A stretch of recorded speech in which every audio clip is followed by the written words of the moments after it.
The Anchor Hocking Glass Corporation brings you Crime Photographer.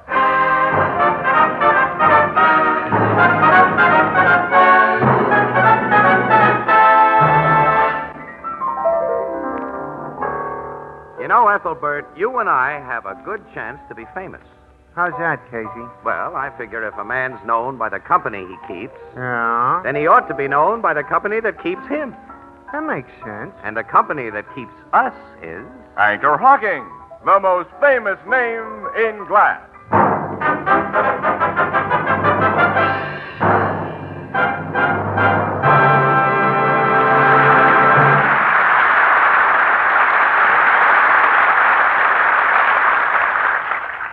'Good evening, ladies and gentlemen. This is Tony Marvin.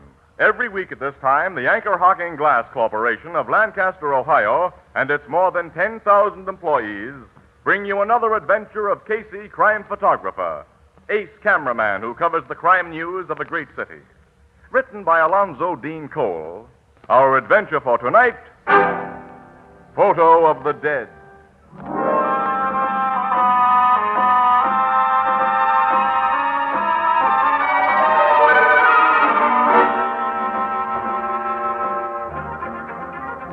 Nine o'clock in the evening, the big, untidy photographer's room of the Morning Express. The door opens, and Ann Williams. Gosh, it's hot, Casey. Let's go over to the Blue Note. Oh, Annie, I'd like to get out of this joint for a while, but Dad Phelan phoned about half an hour ago and said he wanted to see me. He's making a special trip down here. Dad Phelan? Sure, you met him. He runs a little stationery and cigar store Oh, uptown. yes, of course.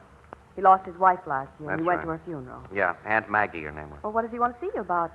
Well, he said he wanted my advice about something. What? He didn't say. Well, there he is now. Hi, Dad. Oh, Casey, my boy. Hey, it's good to see you. It's Dad. always good to see you. You remember Annie Williams? don't Oh, you? of course. How are you, Miss Williams? Just fine, Mr. Phelan. Now, sit down, Dad. Thanks. I've got something to tell you, boy. Oh, what's on your mind? Casey, I've heard from Maggie. Huh? She's come back to me from the dead. Mr. Phelan. I've heard her voice, and she sent me her picture from the other world. Her picture. Boy, you know that after Maggie died, well, we'd been together for nearly 50 years, and I didn't know what to do with myself. I know. So I started to read books that told how the dead sometimes are able to communicate with the living. Books on psychic phenomena? Yes, Miss Williams, there's a bookshop on 12th Street, Jameson's, that has a lot of those books. Yeah, I've passed it. Yeah, very nice lady runs it. I went in there a lot. We got acquainted, and one day she told me about a man. Man with remarkable powers. So you went to it. Yeah, and last Thursday night, a week ago, boy, Maggie spoke to me while I was there. What did this man charge you? He wouldn't take a penny. Huh? Here, Casey, look at this picture. You see what had happened? Above my right shoulder. Oh, there's a ghostly face of a woman, Casey. Yeah. And it's Maggie's face. You recognize it, boy. Yes, yes. Casey, this picture couldn't have been made by a trick, could it? Maggie was really with me last night, wasn't she? Yes, sure she was with you, Dad. The photo's not a fake? You'd know. No, it's not a fake. So glad to hear you say that. Casey. Now, hold it, Annie. Say, Dad, what's the name of this man who took this shot? Well, it's kind of a funny name. Feda Narsi.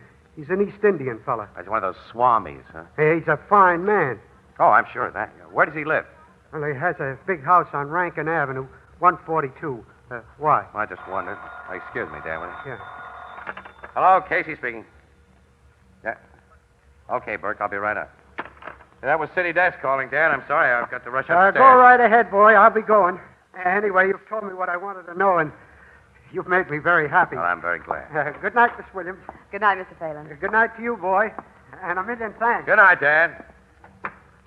Casey, that photograph can't be on the level. Of course it isn't. It's a crude double exposure. That ghost face was taken from an old picture of Aunt Maggie that this Feda Narsi fella got hold of somewhere. Well, why didn't you tell the old man that? Oh, Annie, how could I? Dad wants to believe that this thing's on the level. He's happy tonight for the first time since his wife died. But, Annie, after I finish whatever assignment Burke has for me upstairs, I'm going to pay an unsocial call on Swami Feda Narsi.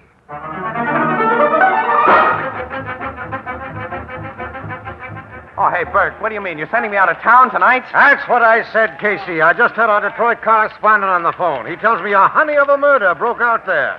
You may be gone 2 weeks, maybe a month. And I'm not going? Casey's on this job alone, Williams. You stay here. Now take this to the cashier and get your expense money, Casey. Your train leaves in 45 minutes. Burke, I ought to see a guy tonight. Here. You can't. Get going, Casey. I want pictures from Detroit tomorrow. Okay. Well, Dad Phelan's been looking after himself for over 70 years. I guess he can do it without my help a few weeks longer.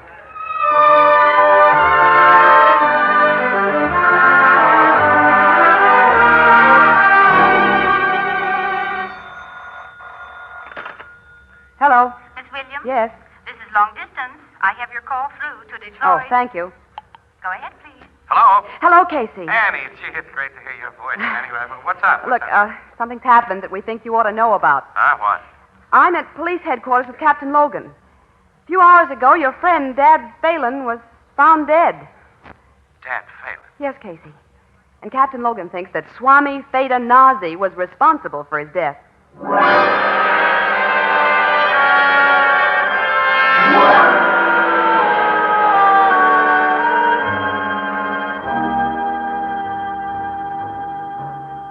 Come on, Logan, let's have a dope on it.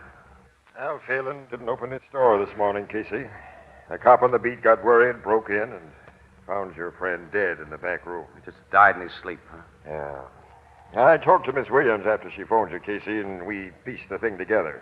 Beside the old man's body was that spirit photograph of him and his wife. And in his pocket, we found a bank book that had apparently represented his life savings. The balance was only $21. But until 4 days after Miss Williams says he called on you at the Express, the balance had been $6,021. The fake Swami got the $6,000. Yeah. The shock of losing his life savings and learning that the Swami was a fake was too much for him. The Swami gave him the usual routine. Huh? Yeah, racketeers of his type are all alike. After the victim is convinced he's in contact with the dead, he gets a spook message telling him to hand over some money, usually for an investment the ghost recommends. The dough was passed over in cash, and we cops can't do a thing. Logan, that Swami killed that old man just as surely as though he'd stuck a gun at his head and pulled the trigger. I know it, but he's not a murderer in the eyes of the law. We can't even prove him a thief. You question him? Naturally. He denied everything. Well, Logan, I'll talk to Swami Feda Narsi. It won't get you anywhere. Well, I'll see you later. Now, what are you going to do? Well, from what you say, there's only one thing I can do. Beat that guy to a pulp.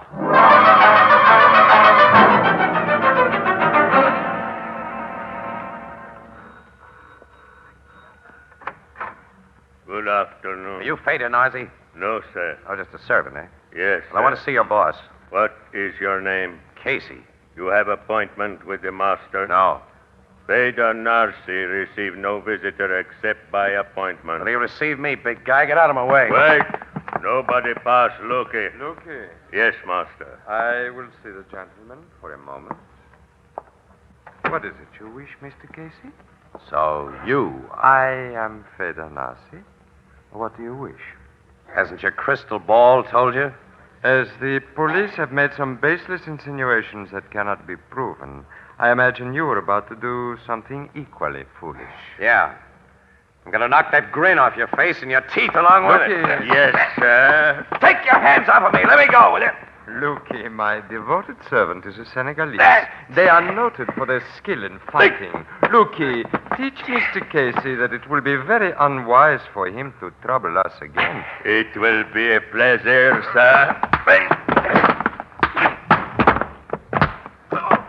Splendid, Lucky. Now pick Mr. Casey up from where he's fallen and throw him out the door.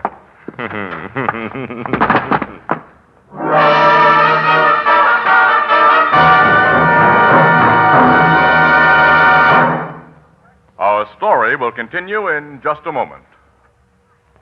Here's a bargain, a real bargain. A big 9.5-inch pie plate made of beautiful Fire King oven glass, guaranteed for 2 years against oven breakage.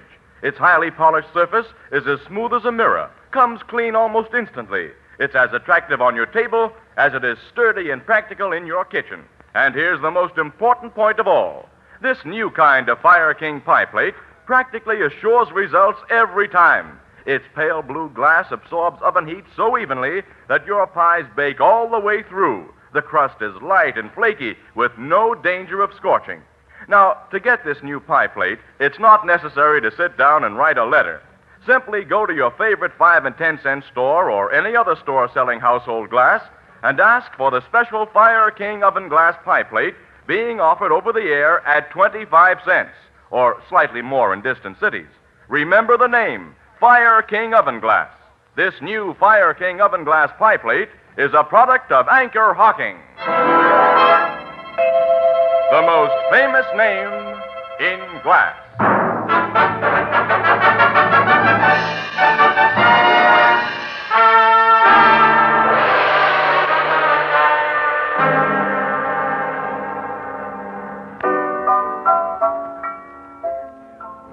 You're certainly a pretty picture, Casey. 2 black eyes, a lump on your jaw. You don't have to give me a bruise-by-bruise description of how I look, Ethelbert. I know how I Ethelbert, look. that big Senegalese prize fighter might have killed him. Oh. I know how you feel, pal, but you've gone at this thing all wrong. Rough stuff will get you nowhere. That's great. You got any suggestions? No. Captain Logan says there's nothing he can do, huh? Well, what can the cops do unless they can prove that Nazi got Mr. Phelan's money and got it under false pretense? Must be some way to get evidence. Why doesn't Logan detail one of his dicks to pose as a sucker and pass this Nazi a couple of marked bills? Well, that's been tried several times, but Nazi's too wise. Casey, I might be able to get the goods on Fata Nazi. But you? Yeah. No one would ever take me for a cop. I could go to Nazi and tell him I'd lost a sister, for instance. And I'd let him believe that I had some money, and he'd work his racket on me, and then I'd pass him marked bills, and we'd have him. Sure, it'd be a cinch, Casey. Oh, yeah. It'd be a complete bust, Oh, that's now what it'd why? be. Do you think anybody gets into Narzi's joint unless he knows who they are and all about them, Annie? You see, it's part of his racket to have the lowdown on people who come to him. Oh, you mean he'd look me up and find out I'm Ann Williams, who works for the Morning Express? Yeah, he sure would. Say, wait a minute. I've got an idea. What? Burke was telling me some of his recent family history a few days before I went to Detroit. He can give us the gimmick we need behind this thing. Burke? Your city editor? Yeah. Boy, and will he do it when he sees it as the build-up for an exclusive feature story. Annie, come on. We're talking to Burke right now.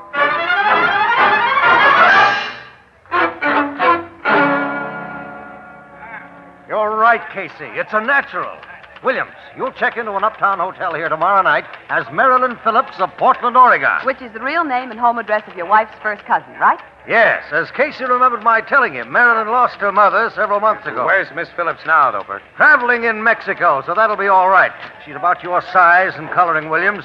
I'll have my wife tell you enough about Marilyn Phillips tonight so that you can borrow her identity without any chance of a slip-up.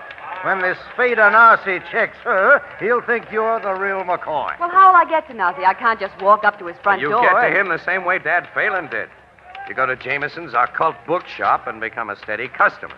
The old dame who runs the place is probably a shill for Nazi. Oh, I get it. I pose as a grief-stricken daughter with money and let her and him do the rest. That's the play. After you check into the hotel as Marilyn Phillips, you're not to come near this office, near your apartment, or with anyone you know till this job's finished. Wait a minute now, Burke. You mean... I mean especially that she can't go anywhere near you, Casey. That'd give the whole show away. Oh, I didn't think of that. I'll see that you receive plenty of expense money, Williams. You'll report to me by phone. That's all. She can talk to me by phone, too. Well, what does she want to talk to you for? Yes. Why should I? Well, I thought I might be able to help or something. Burke will attend to everything. Sure, Casey. I'll attend to everything. Oh, that's just swell.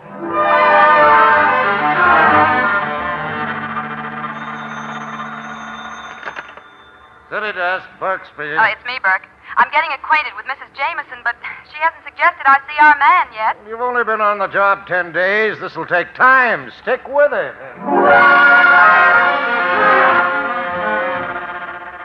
Casey, what on earth has happened to Miss Williams? It's almost 3 weeks since I seen her in here, and Miss Williams is away, Ethelbert. And who cares? Hey, you don't have to bite my head off. You've been coming in here for over a month now, Miss Phillips. I feel that I know you well enough to offer a suggestion that may soften your great sorrow. Well, the only thing that can help me, Mrs. Jameson, is if I could see my mother again or hear her voice. Well, perhaps you can. I know a remarkable man, Miss Phillips, a man of almost miraculous powers. His name is Theda Narcy.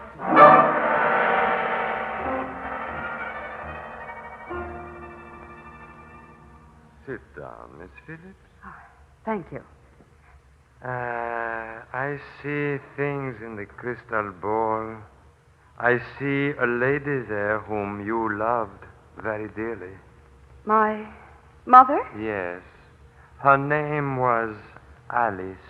The woman who sent me here must have told you that. Be not hasty in your judgment, Miss Phillips. You were born October 4th, 1922. Your home was 47 Vista Road, Portland, Oregon. Your middle name is Celestine. Your mother's maiden name was McClintock. She's very close to you now, Miss Phillips.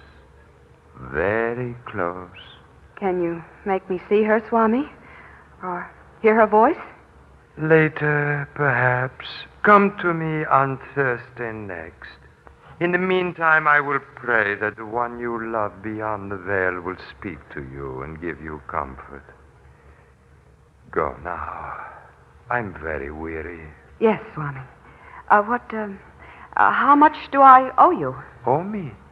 Oh, my dear child, I make no charge for my services, ever. My mission in life is to serve mankind.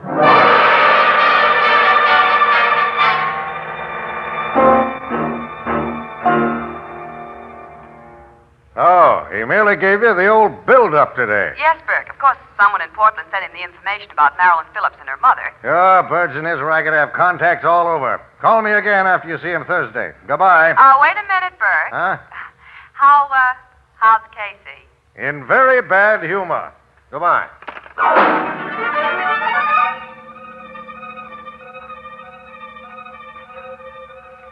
Sit very still, Miss Phillips.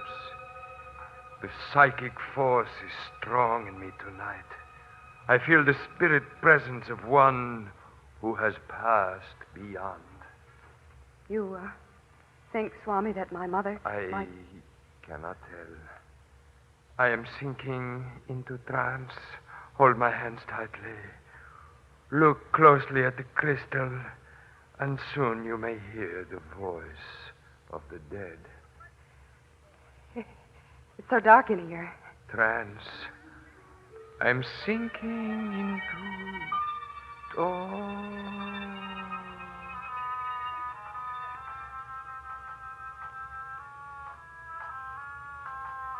Swami, what? That knocking. Something's knocking on the table, Swami, and it isn't you. Oh, that music. Where's it coming from? I'm afraid, Swami. I'm afraid. Have no fear, my daughter. That voice. It is your mother's, darling. Mother? I'm with you, Marilyn, here. This good man has helped me make the journey from the land beyond to bring you comfort. I can't see you, Mother. I have more to tell you, my dear. Now the force is growing weak. Trust this good man. Trust Theda Narcy, and I will come to you again through him. Come again, and I will have more to tell you. Oh. Swami Narcy. Swami Narcy. What? Was it a success, Miss Phillips? Oh, you don't know what happened? I was in trance. I never know. My mother talked to me. She said that she had more to tell me. We shall assist her then. Come to me next Wednesday.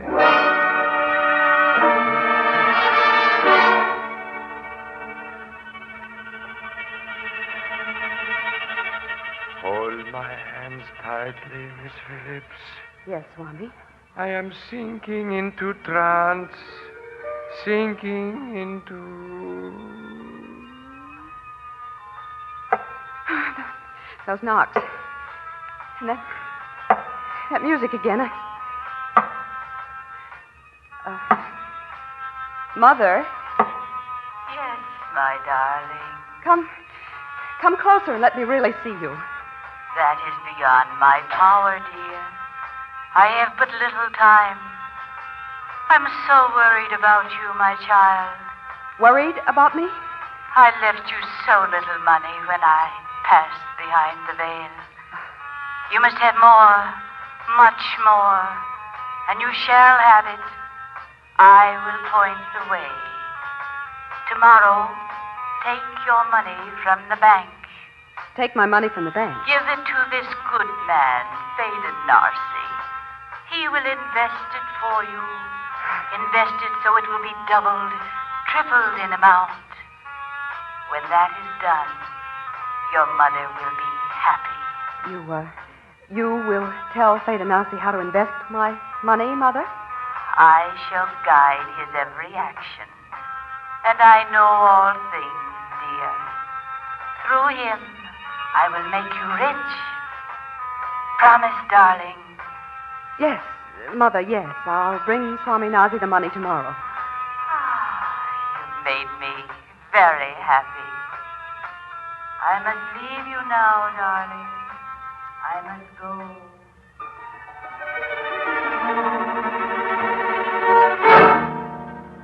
Oh, then the ghost voice faded out, huh? Yes, Burke. And when Nazi snapped out of his trance, I told him I'd bring him $10,000 that Mother left me at 9 o'clock tomorrow morning. I'll send you the money by messenger. Call me when you get it, and we'll check on the final plan. Okay, Burke. Goodbye.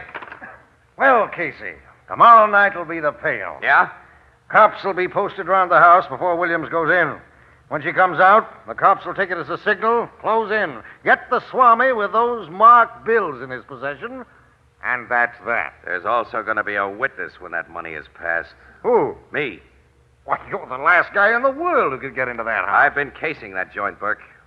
There's a big window in Narcy's chamber with a strong trellis leading up to it. The window is painted black inside, but if Anne can get it open just a few inches... You could see and hear what's going on. And I can take a picture of Anne giving that rat the dough. I'll use an infrared bulb that shows no glare. It'll make a swell shot for the paper. And for evidence in court, will you tell Anne to get that window open? I certainly will. Leave it to Williams. She'll get it open somehow.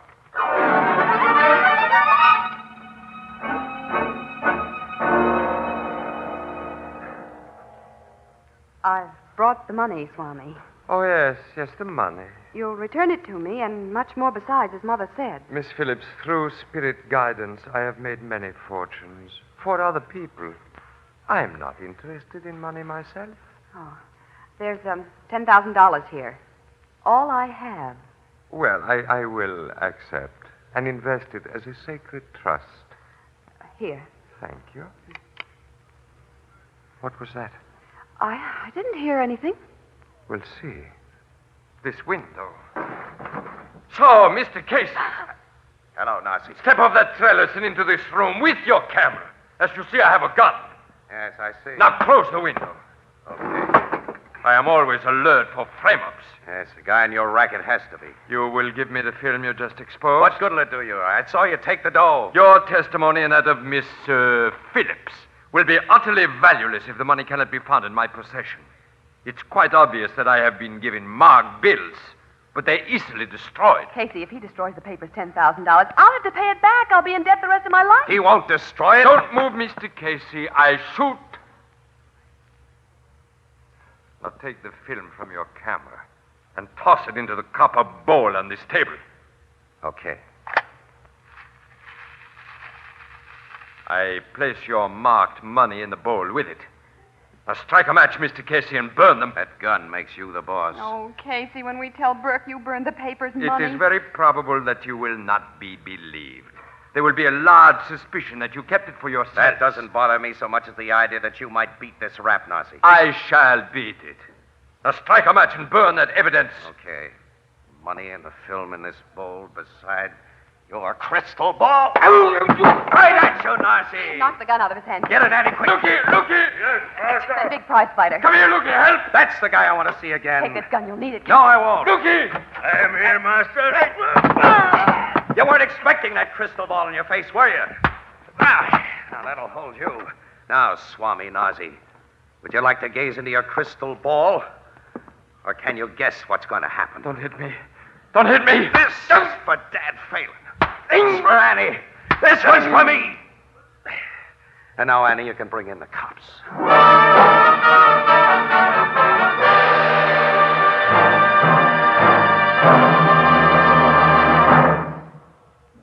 We'll join the crowd at the Blue Note in just a moment. No wonder the new Anchor Glass one-way, no-deposit bottle is sweeping America. Think of all the extras it brings you at no extra cost. Extra number 1. It requires no deposit, no bother with pennies. Extra number 2. You don't have to return it. No trouble with empties. Extra number 3. It's light as a feather, easy to carry, unnatural for picnics. Extra number 4. It's sturdy and compact. Saves space in the icebox. Extra number 5. It's easy to open, safe to drink from. Extra number 6. It's at home on any table. Extra number 7. And, brother, what flavor, that true brewery flavor that only glass can bring you. Yes, here's the bottle that makes beer and ale easy to enjoy. The Anchor Glass one-way, no-deposit bottle. For flavor that's brewery bright, demand beer in bottles. For safety and convenience, demand your favorite brand in the new Anchor Glass one-way, no-deposit bottle. Product of Anchor Hocking. The most famous name in glass.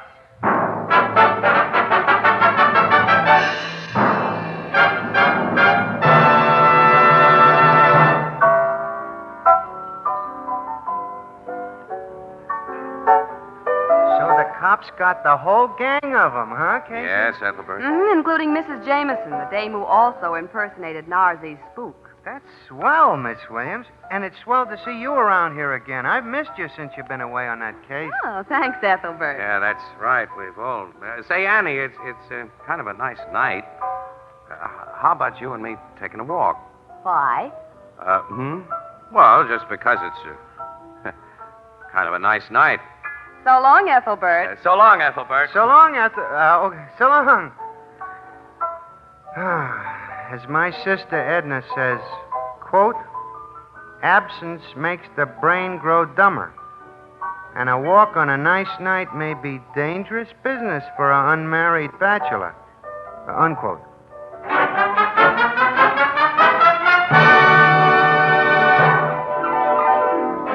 Crime Photographer, starring Stotts Cotsworth as Casey, is brought to you each Thursday by the Anchor Hocking Glass Corporation, makers of Fire King oven glass. Anchor glass containers, Anchor caps and closures. All products of Anchor Hocking, the most famous name in glass.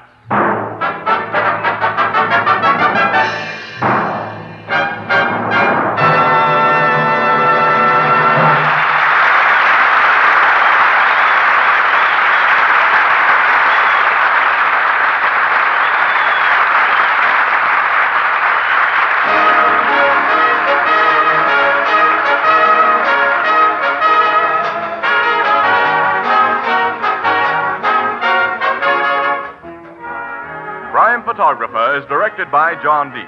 The original music is by Archie Bleyer, and the program features Miss Jan Miner as Anne and John Gibson as Ethelbert. Herman Chittison is the Blue Note pianist.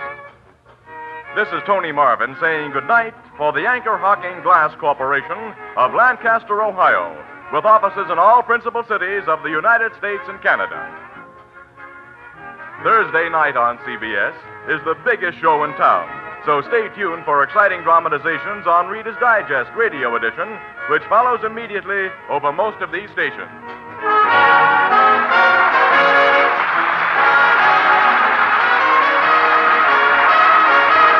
This is CBS, the Columbia Broadcasting System.